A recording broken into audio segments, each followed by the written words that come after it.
Just to introduce you, this is Magdalen Berns. If you haven't seen her YouTube videos yet, catch them.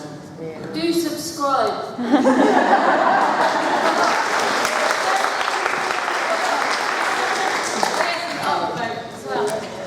It's quite fitting, so I'm not wearing it underneath.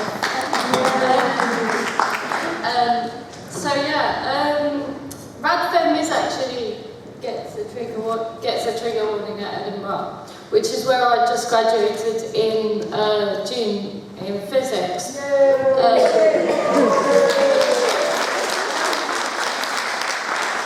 And during my final year, I got banned from the following groups and societies: LGBT Society, LGBT Liberation Group. This is for safe space violations.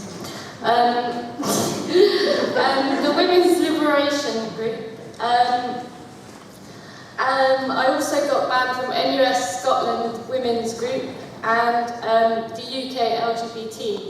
The reasons were I didn't agree with, the ban from the LGBT society was because and the Liberation Group as well, I got banned from both of them for the same reason. It was because, two reasons. I, first of all, offended the trans and non-binary caucus by disagreeing with their statement of support for a ban for drag. They wanted to ban cis men, cis people, but they meant men from dressing up in drag at Glasgow Pride. Now this made mainstream media because it outraged so many people that the backlash came. Well, it outraged a lot of gay men, and that the backlash was enormous. So they had to backtrack. And this year, they chose to call their pride QT. Make of that what you will, but that outraged the non-binary and trans caucus, so I got called a TERF for that for the first time. I googled it, didn't know what it meant. Found out it was a slur, saw it on TERF as a slur, so I was like, oh, that's a slur. And it sort of descended, and then the reason I got banned from the NUS LGBT was because I didn't agree with their removal of, they advocated removing men's officers from the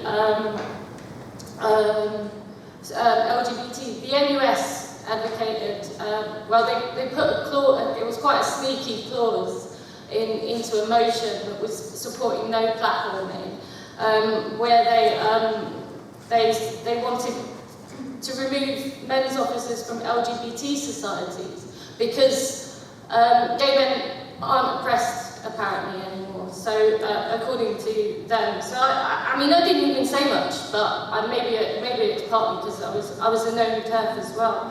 But yeah, I got banned for that.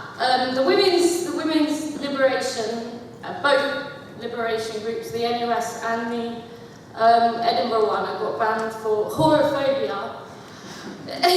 Now, horophobia and gender identity are on the safe space policy at Edinburgh, but sexism. So you can say whatever you want to a woman, but you can't offend anyone by disagreeing with the sex industry or by not thinking a man can be a lesbian. So I've got very strong feelings about that.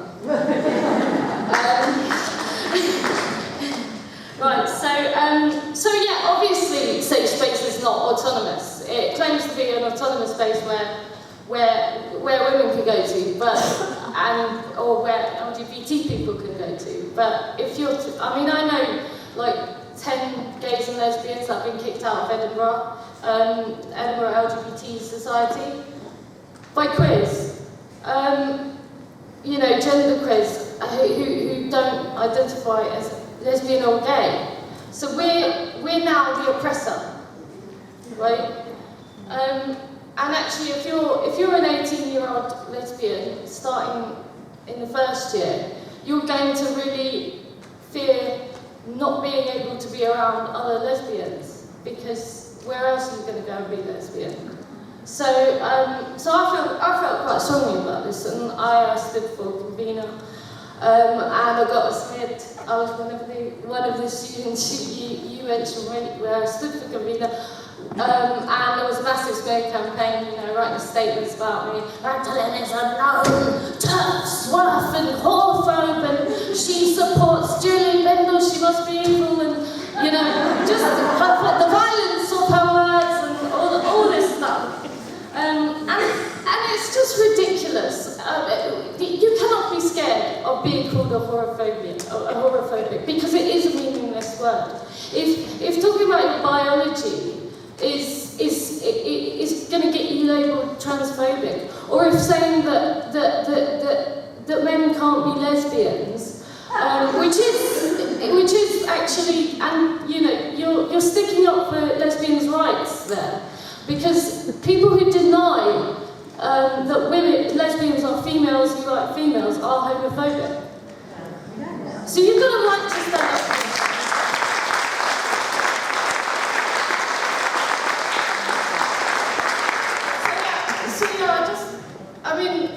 As with the side above, I just really think, I did get smeared and all this stuff, but it doesn't actually matter. People will see sense once you start talking. There's a lot of support out there. Can I just get a show of hands for who actually thinks that there's no such thing as a lesbian with a penis? Just a show of hands. Good. And who's okay with saying that out loud? Would you repeat after me? There's no such thing as a lesbian with a penis.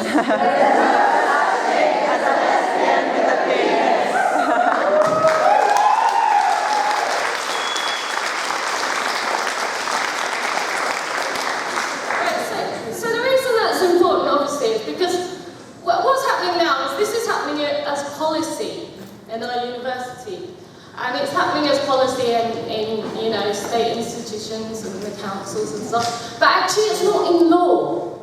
Sexual orientation is a protected characteristic, and that's based on sex, right? That's whether you're a homosexual, or a bisexual, or a heterosexual. Right?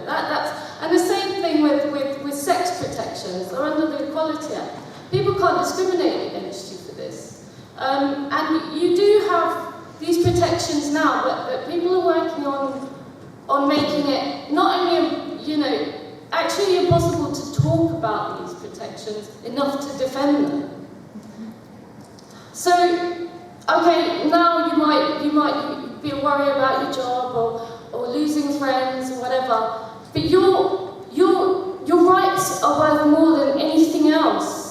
If you cannot talk about the fact that you've got a body, a female body, you won't be able to defend any of your rights. It's completely possible to undo not only decades of feminism, but hundreds of years of it. It's this important.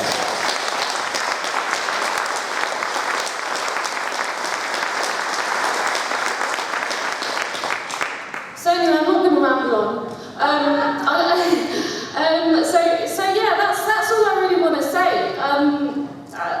Just the support is there. I've had a tremendous amount of support from women. Julia Long is brilliant for putting this show on. You are all brilliant for turning up, and we are brilliant, and we can do this together. We can actually defend our rights, and it's not hate to defend your rights, and it's not hate to speak the truth.